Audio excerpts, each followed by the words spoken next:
in the house. Let me hear your bars. Let me see you bite. Let me see your scars. You know what we about. Come see us in the yard. This is war. Go to look for heart. Dogs in the house. Dogs in the house. Dogs in the house. Dogs in the house. Dogs in the house. Dogs in the house. Dogs in the house. Dogs in the house. Hello and welcome to All We Hear is Purple. We're the third or fourth most mediocre Husky football podcast on the internet. I'm Andrew Berg.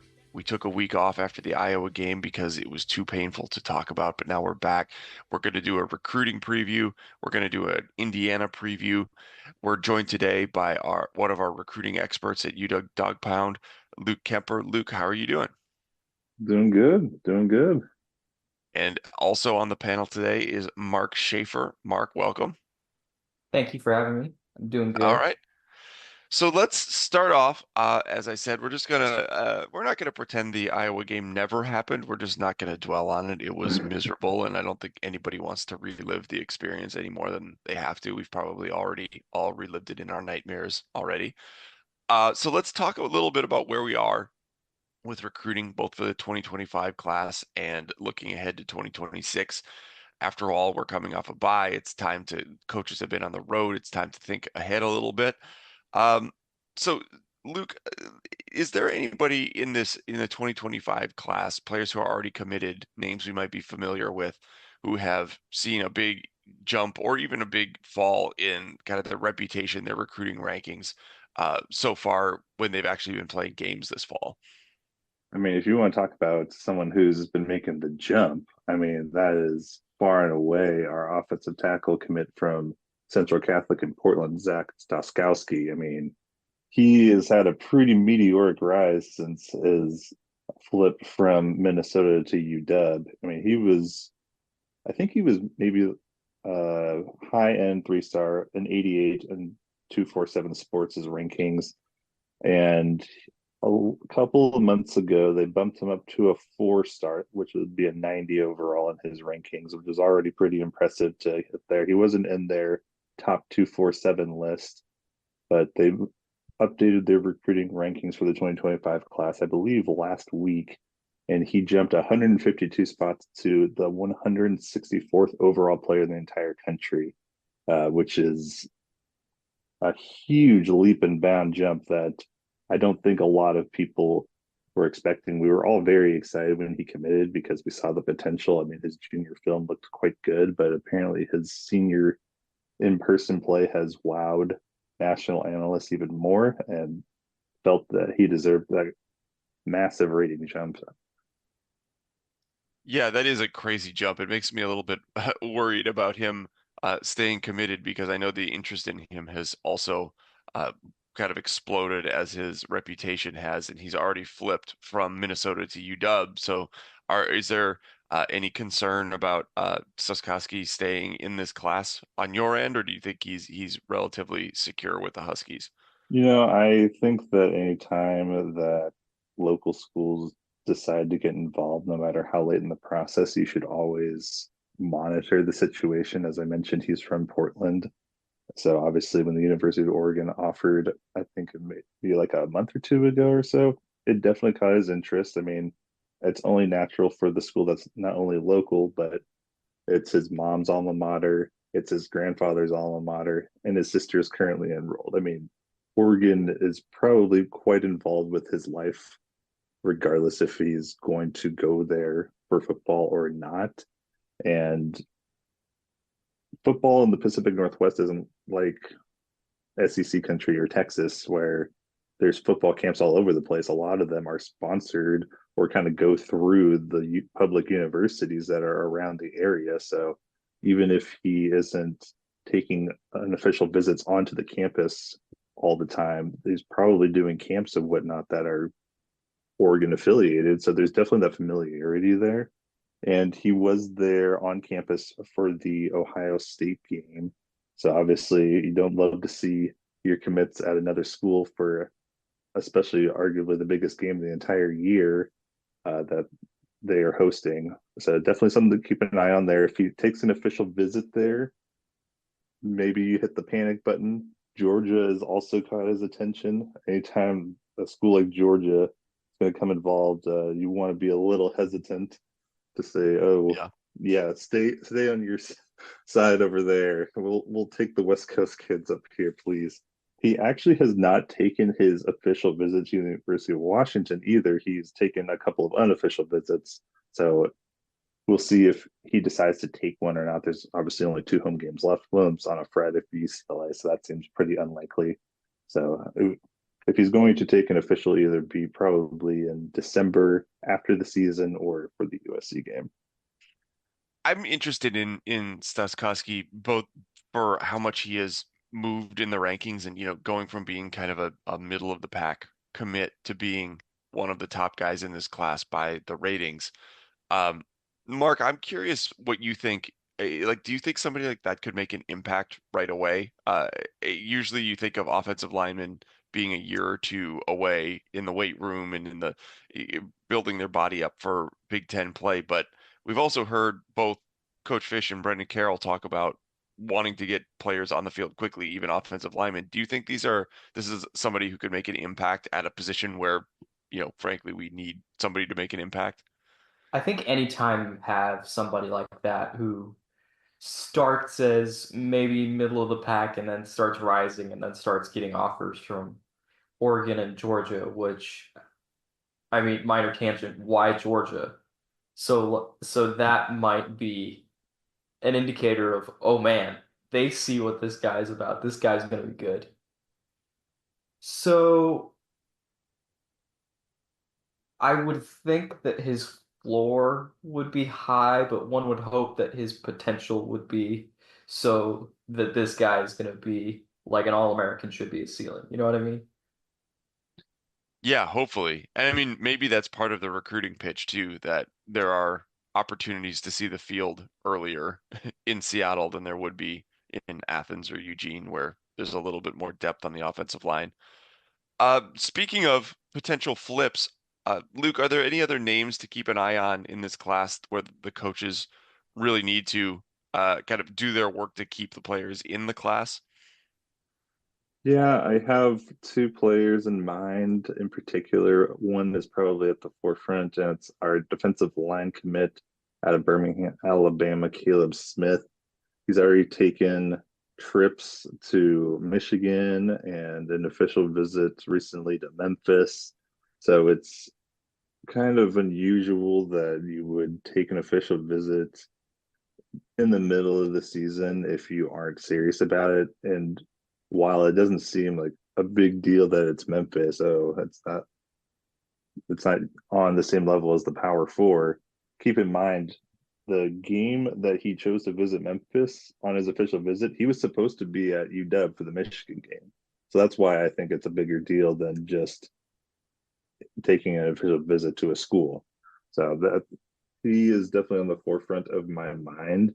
And I'm not going to play conspiracy theorist too much, but when you have the top wide receiver on the West Coast and Chris Lawson, some schools are still definitely going to become calling for him. Oregon is the main school I actually have in mind for him. They were considered the leader for him for quite a long time. And UW kind of snuck it in there because Oregon was kind of playing around with numbers, and Oregon has always been very nationally driven when it comes particularly to their skill players. So they got the number 1 receiver in the country out of Texas. They already had someone committed, a wide receiver from Arizona, and they have another wide receiver commit that they've had for quite some time down in Florida. And obviously the caliber of players that they have, they're being trying to flip. And if they get one flipped, they might need to go flip another one for themselves, and Lawson will probably be near the top of their list. Would it be too late if they came in at the final hour? If they were the previous favorite, who knows? So just one I'm keeping my eye on there. Yeah, good questions on all of those. How about on the other side, players that UW is still going after, either guys who are uncommitted, which is I think a pretty short list, or committed elsewhere, play that we might still have a chance with. Yeah, uncommitted is a very short list. Although ironically, I keep making the claim of, oh, I don't think the staff's going to offer anyone else, and here they go, just Yeah. offering people left and right, seemingly in the past couple of weeks. Obviously, you're going to make some offers on the bye week, but I didn't expect any more offers for the 2025 class. Two players that I have in mind for flips that they would probably love to have. Number one is going to be wide receiver Andrew Marsh out of uh, Fulshire, Texas, goes to Katy Jordan High School. And it came down to the wire with him for the first time. Michigan was the heavy favorite for a very, very, very long time. I mean, he'd taken 7 visits there.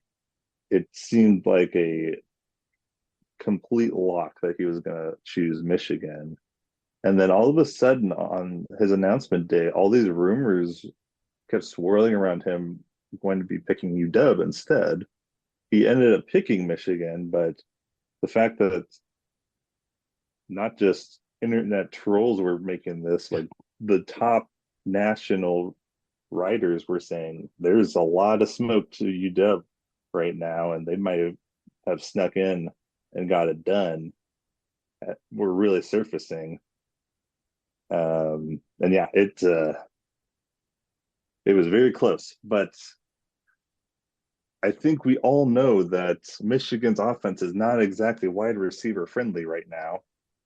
Michigan is in the bottom 5 in the entire country for passing yards for a team, by far the lowest for any Power 4 team.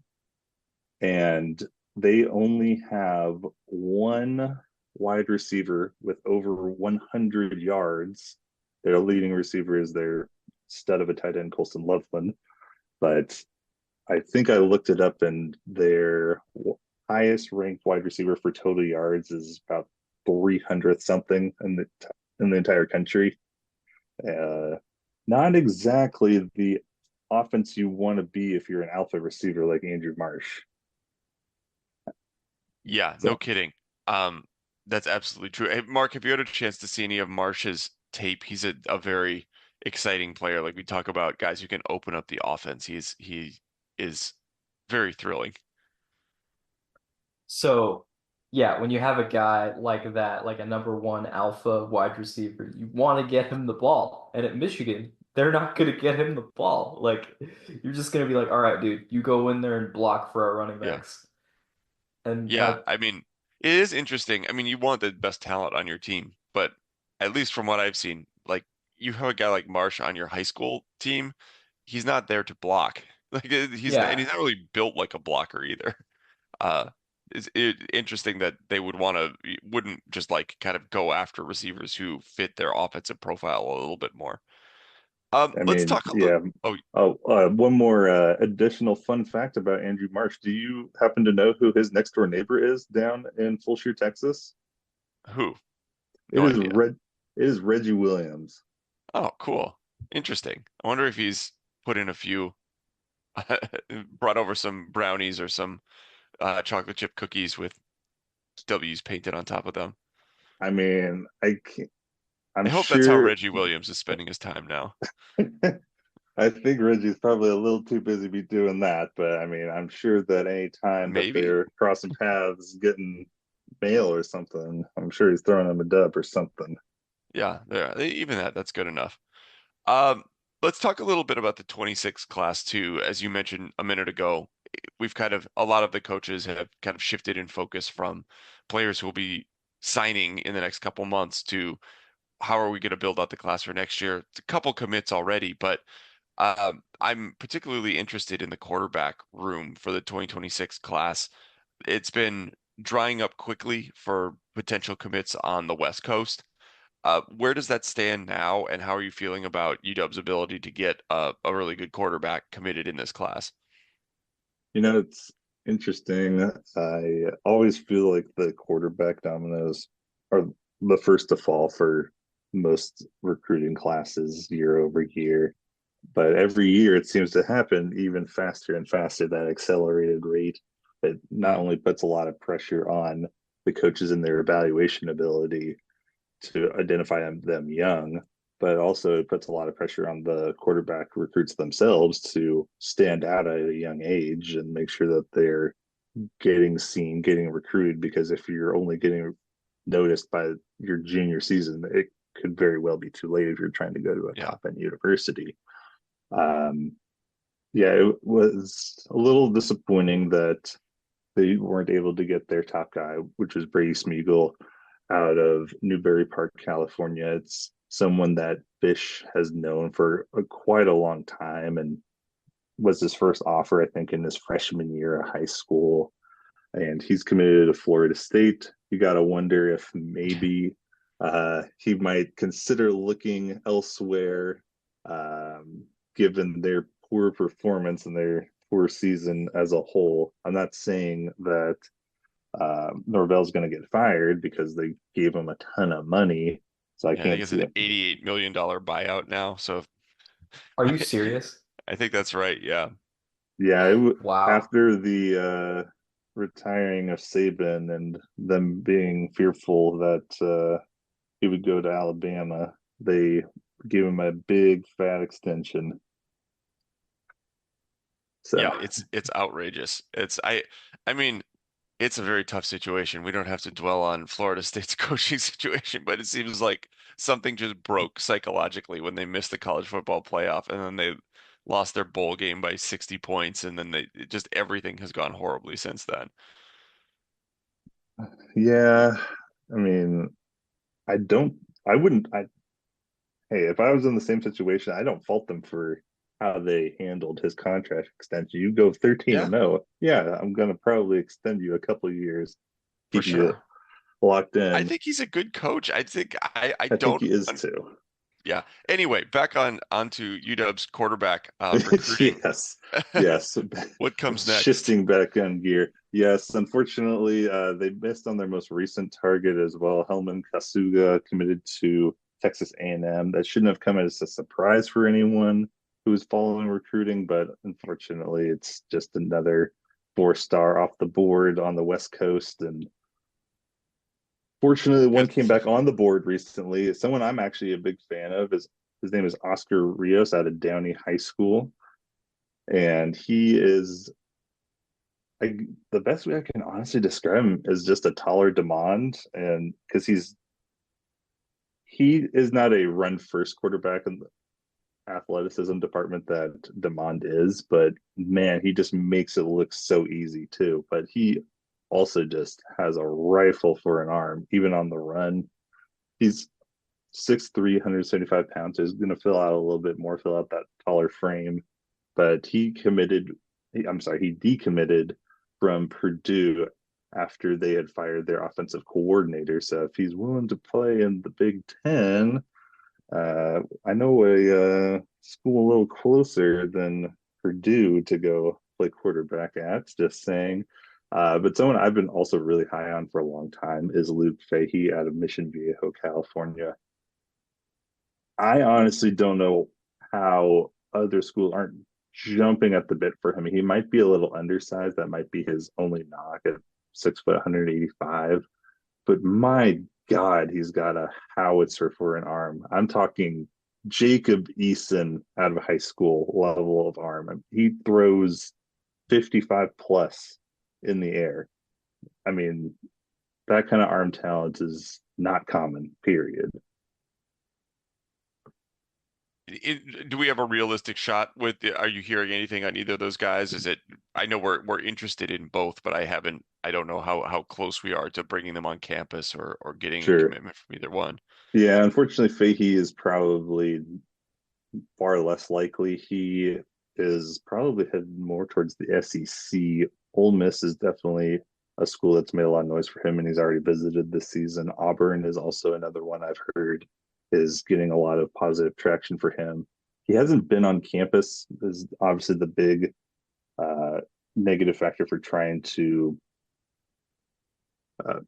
mount some positive momentum in his recruitment. So if he doesn't get up here by the end of the season, he's probably not coming. Just being realistic there. Rios, on the other hand, I know that there's been a lot of positive contact with him since his decommitment. He has gotten a couple of schools kind of putting out feelers for him, but overall, I think that one is going to be a little more slow played since it is a decommitment. I think even though he hasn't been on campus, that one I'm not too worried about from a time frame perspective. And I think that some patience might be required to see how that one plays out. Yeah, that I think makes sense. It may take a little bit of time, but luckily that's one of the cases where we might have a little bit more time. As you mentioned earlier, not always the case for quarterback commits, but our quarterback recruits. It'd be nice to be able to stretch it out a little bit. So I'm also looking ahead outside of the quarterback position. Obviously, since he's committed, Zadrius Rainey Sale has been the top commit in the 2025 class. What are some of the names? Who are some of the players who you think will end up being we have a real good chance of securing commitments from who could be in the mix for being our top player in the 2026 class? Personally, I think it's going to be pretty tough to take the crown from ZRS. I think not only is he supremely talented, but the way that recruiting sites grade is on potential. And he is so young for his class. He's only 16 years old still. And he is just so well built and flies around. And I mean, his measurables, pretty much everything you could want in a top end linebacker prospect, and has the potential frame to grow into an edge. And if he does, good God, good luck getting a hand on him as he blows past your left tackle. So, I mean, his upside is sky high, and being so young is only going to work to his advantage as he is going throughout his career, being able to pack on muscle so quickly, which he already has been able to do at such a young age.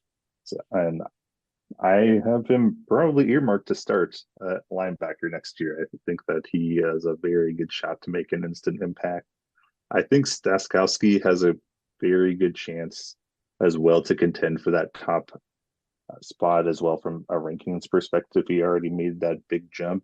If he continues to have a good senior season, there's no reason to think that he won't continue to climb.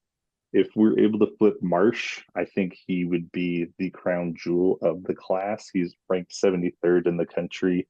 So anytime you can get a top 100 player, particularly from Texas or anywhere out of state, frankly, for UW, and that's going to be a pretty darn big win in the recruiting front.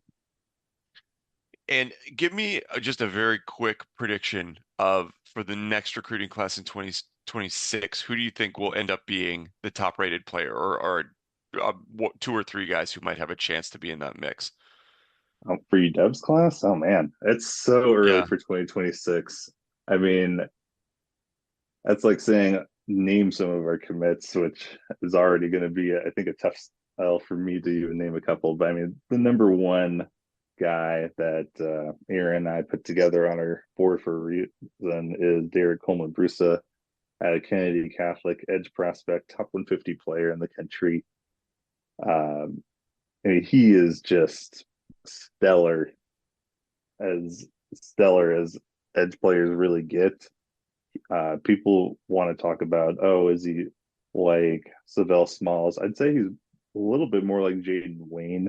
Jaden Wayne out of high school was a little bit bigger physically, but they both, when they get going with that motor, they cannot be stopped. And the thing with Coleman Brusa is his motor never stops. And for a high school player to have a swim move as good as his, it's pretty nuts. I am very surprised every time I see him. He's always doing something unexpected in a very positive way, whether it's setting new PRs at the bench or on squats, or if he's just racking up sacks in his junior year. He just continues to impress left and right. Yeah, that would be, I mean, look a couple years down the road and imagine ZRS on one edge and Coleman Bruce on the other. And it's kind of the thunder and lightning combination you want where you can seal the edge, but also get to the quarterback. very fun to think about, but we've got a long way to go before that potentially becomes a reality. We're going to take a short break and we'll come back with part two. We'll talk about the Indiana game coming up and some of the other college football action around the country that impacts the Huskies and elsewhere. So stick with us and we'll be right back.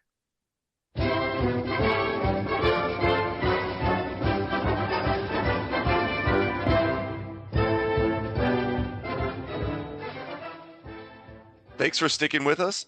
We are going to talk about the upcoming road trip to Indiana. It's another super early kickoff for the Huskies. They'll probably be hitting their alarms, their snooze buttons at something like 5 a.m. Pacific time to get ready for this 9 a.m. Pacific time kickoff. Doesn't sound very fun, but it is what it is.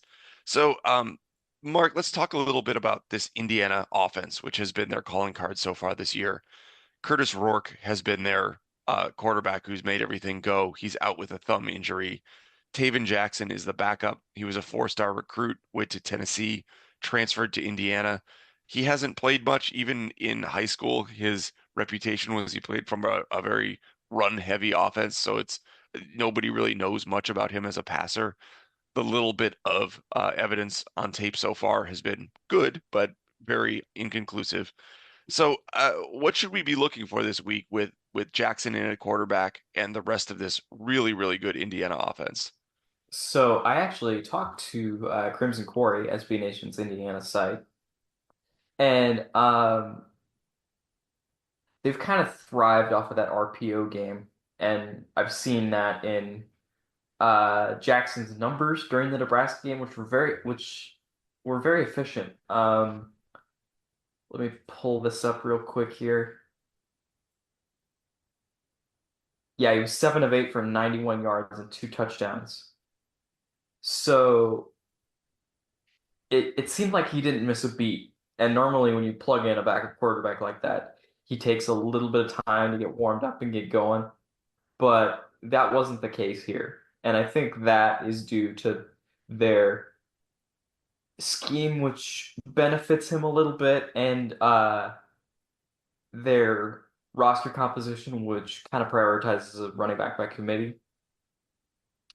The offense looked incredibly well prepared and well coached, which is something that I think we're going to have to watch out for. And yeah, I don't really know how to end that, but Yeah, it's true. It's the offense has turned around. Kurt Signetti has been kind of the coach who came over from JMU, brought a bunch of transfers from JMU with him and from elsewhere. Rourke came from Ohio, and they've got other players from kind of smaller schools who have really hit the ground running for Indiana. But they've got this two-headed running back monster of Justice Ellison and Tyson Lawton, who have over 900 combined yards and 16 touchdowns already. So between the two of them, they're averaging over 2 touchdowns per game. Um, so I'm curious if you think, UW's run defense has been hit or miss. Is this a situation where not having Rourke in the lineup is going to make it easier to defend the run because they lose some of that pass threat, kind of like what we saw against Michigan? Or do you think this is still going to be like a very challenging task to deal with this running back room? I don't know because I was looking at their stats before we started recording, and they're incredibly balanced. They're averaging 310 yards passing and 202 yards rushing. And then they usually run the ball to score in the red zone, which is what we saw, I think, against UCLA, which was probably the most recent Indiana game I watched before the Nebraska game. What an interesting thought. Just run the ball in the red zone and get it in the end zone. Yes, Very novel odd. concept. So I would say stack the box, but if you do that, that opens up opportunities for the passing game, and they got some really good receivers. And Yeah. I think their passing game is one of the best that we're going to face so far this year. So I don't doubt Steve Belichick's ability to adjust his defensive game plan, but it's going to be a question of who do we have on the defensive side of the ball that can keep pace with them. Yep. Yeah, I think it's the right question. And like you said, they're built off of the run pass option, quarterback mobility, quick passes, and then the running game kind of comes off of that. So it'll be interesting to see how that changes with Jackson in the lineup. I learned that he's the brother of the Trace Jackson Davis, who played basketball at IU and now plays for the Warriors. He's the backup center for the Golden State Warriors. I did not know that until this week. Was an interesting fact. On the defensive side of the ball, this reminds me a little bit of UW's defense last year.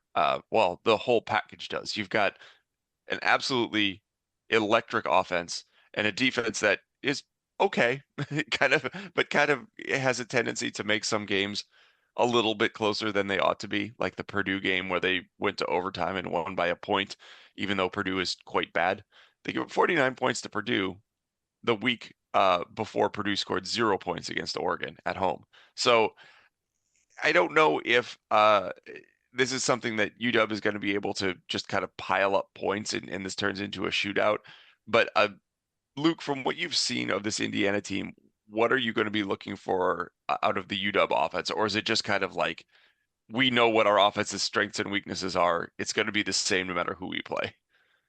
I think if you want to be able to pull off this upset on the road, especially with game day being there, I mean, energy is going to be really high in the stadium. I think Fish is really going to have to play some chess out there. One thing I was noticing with the Indiana defense, watching some highlights earlier today, is their corners are particularly aggressive. So they are going to try very hard to undercut routes, which can lead to a lot of picks, but it can also lead to a lot of busted coverage. So I think it's going to be cases of kind of dangling out a route or two, see if defense will bite on it for the third time from the same formation play setup, but then it turns into a different play and they get left on their butts. So I'll be interesting to see what baseball call the game within the game, see what kind of thought process is going through Fish versus the Indiana defense on how they want to face such an attacking first style defense. Yeah, I think that's a good question. I'm going to be looking for. We heard comments from Fish this week about Jonah Coleman getting rest over the bye week, hopefully kind of getting over some lingering physical stuff. He's looked healthy when he's played, but we don't know what's going on and what he's trying to play through. So hopefully that means more than 9 carries for our best player, which is what he had against Iowa, very frustratingly. But like you said, I noticed the same thing in the limited amount of Indiana I've watched, that they really expect a lot from their cornerbacks. They give them a lot of responsibility and they play very aggressively. So maybe being able to leverage Will Rogers' experience and his knowledge to use a double move or use some play action and get somebody, Giles or Boston, behind the defense for a big play here and there. We've seen it. It hasn't been a staple of the offense the way that it was with Michael Penix, which isn't a fair comparison, of course. But yeah, hopefully we can get a little bit more out of that. So let's take that all into consideration. We're playing an undefeated team. They're number 13 in the country. If they weren't called Indiana, they'd probably be like number 8 in the country. I think that name and their reputation has kind of dampened the rankings. But is there give us, you don't have to give a final score, but Mark, give me kind of a percentage chance of UW's chance to pull off the upset on the road here. So there's a lot of factors that work against us here. So we're going on the road, early kickoff, ranked team, best start since I think 1967 is what I read. But I just can't bet against the Dogs. 24-17. Excellent. Wonderful. Shout out to Michael Penix. Shout out to Lee Corso. Yeah, it's obviously the Michael Penix Bowl, but it's also the Jordan Shaw Bowl because he played at Indiana last year. So look for Jordan Shaw to get, the Shaw apocalypse, the Shawmageddon like 4 interceptions in this game, and he's going to be the difference maker because he's got so much bad blood for his former program where the coach got fired. How about Luke? Give me your chances of UW pulling off the upset here. I want to start this off by saying I have a lot of family in Indiana, so I do like the Hoosiers. Go Hoosiers, go Boilermakers. So I my think you say that bias, about every team we've played this year. You're like, I have I've got not. 36 cousins who played at Eastern Michigan. No connection to Eastern Michigan whatsoever. Michigan, different story. Eastern Yeah. Michigan, nah. But there is there are some negatives, like Mark mentioned, early kickoff, ranked team, game day. The atmosphere is going to be very high, and I think it'll come down to a couple of things. Number one, UW is coming off of a bye, which is a big plus. Get some time to rest. And that rest definitely has come in handy so far for getting some guys healthy, which we desperately needed. Getting Durfee back, I think, will actually be quite a big plus for us. It was, his absence, I think, was pretty noticeable in the Iowa game. He didn't necessarily make a ton of tackles in the Michigan game where he played, but for runs that were getting ready to go outside to the edge, he was coming from the opposite side and tracking running backs down. I think that's an underrated skill of his because of his athleticism. So I think for a team that's going to be so RPO heavy, having your best edge is definitely a big plus to have back. And being able to have the time to really sit together as a team on a bye week, always a good thing. I think it's going to be close no matter what. I think the ultimate factor will be how much Indiana rallies around their backup quarterback with Rourke Yeah. out. I think Jackson's really talented, and he's already shown a lot of good efficiency. So I think it is too close to call. I think it'll be a single score game.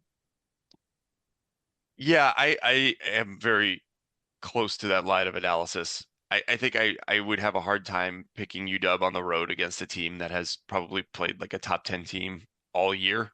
But the X factor is the quarterback, and it's just really hard to know what's going to change going from somebody who's been probably their best player to somebody who we've barely seen, not only this year, but ever. And if he makes one or two mistakes, Jackson that is, it could swing the game because UW is good enough to play with really good teams. Um, it's just a question of whether UW makes those kind of game swinging mistakes at the wrong times also. So we will have our official predictions on the UWDP site on Friday. But in the meantime, I think, Mark is the eternal optimist. It sounds like Luke and I are probably leaning a little bit more towards an Indiana pick, but at least certainly not a blowout loss, and hopefully we'll never relive that Iowa game again. So let's zoom out a little bit. I think one of the themes this year in college football, and this persisted in UW's bye week, is just the unpredictability at the top. Some of the best teams are losing almost every week. You've got undefeated Oregon, sadly, at the very top. Penn State is still undefeated, but Alabama, Georgia, Texas, Ohio State, probably four of the teams that entered the year as the favorites, and they've all been ranked number one, I believe, at this point, and they've all lost, some to each other, some to kind of random other teams. Alabama now is a second loss, and everybody in Tuscaloosa wants Kalen DeBoer's head on a pike. He's somehow more unpopular in Alabama than he is in Seattle now. But I'm curious if you have a hypothesis about why there's been so much more unpredictability and parity. Obviously, the structure of college football has changed a lot. Like NIL has changed team composition. The transfer portal has really changed team building. I can kind of vaguely connect some dots between there's more roster turnover, there's less cohesion, there's less year over year stability in rosters. So we just know less about who is good and there's more variability. But I'm curious, Mark, from your perspective, if you think these are the things that are driving the parity, or maybe it's not even parity, maybe it's just like the pollsters not knowing who's good, or do you see other things going on that are causing some of this volatility at the top of the rankings? I think it's a lot like college basketball is now, where it's like you get maybe one or two guys, and then the entire roster is kind of built around those guys. Hmm. And then, but then that goes back to how are these guys getting developed? So it's also coaching. So I think you can land those difference makers. You can land like a Michael Penix or a talent like that in a transfer portal cycle, but you got to have the coaches to get the most out of your talent that's there. So I think with Texas and with Alabama and with all those teams that have lost, they're like, I don't want to say they're relying too much on the transfer portal, but there's something there. Like the teams haven't fully like gelled or caught on to their identity yet. I don't know what it is.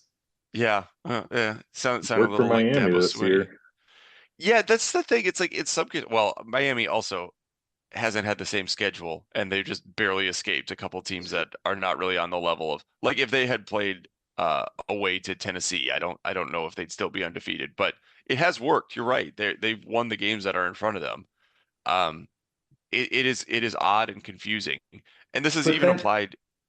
then you Yeah, look at somebody like Diego Pavia who came over to Vanderbilt with his offensive coordinator, and it's just Vanderbilt has exceeded all expectations. yeah, Yeah, absolutely. to Like totally Vanderbilt. raised the floor for them.